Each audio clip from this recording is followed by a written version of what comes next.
Hello everyone, welcome to our YouTube channel World of Software Testing.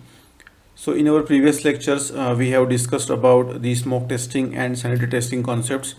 Let's discuss about the differences between smoke testing and sanity testing in more detail in this lecture. So again guys, this is one of the most important interview questions and mostly asked in the interviews. So again you should be prepared before going for any interviews for such questions. So let's start. So in this diagram we have added the smoke testing versus sanity testing. So here you can see these are the builds, build 1, build 2 and build 3. Build 4 we are getting. So initial builds when the builds are unstable. So the initial, as we have already discussed, the initial builds whatever we are getting are unstable, so we are performing the smoke testing on it. So if the smoke testing passes, then only we can perform the detailed testing or the system regression testing or the severe testing further. If it fails, then again we need to pass it back, and there will not be any further severe testing be done by the QA team, and the build will be fixed, refixed, and then again the rebuild will be sent back to the QA team. So again QA team will perform the smoke testing on it, and again the cycle goes on.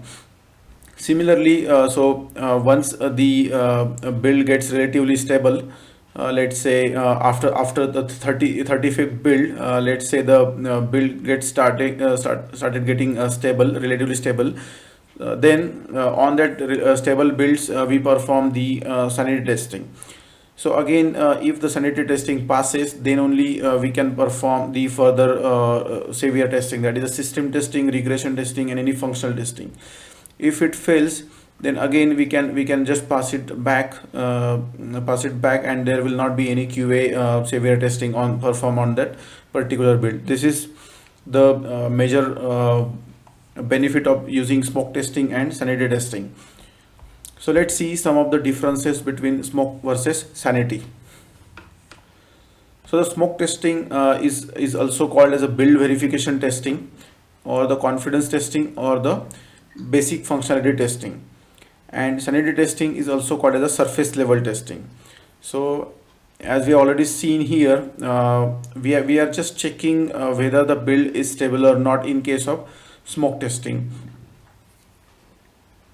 And in case of sanity testing also we are just checking the core functionalities. We are checking the core functionalities, not a in-depth testing in case of sanity testing.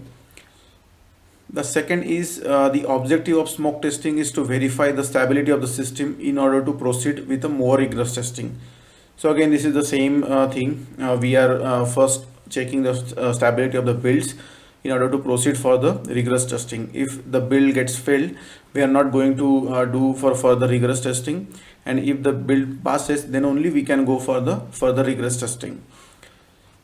The objective of sanity testing is to verify the rationality of the system in order to proceed with a more rigorous testing.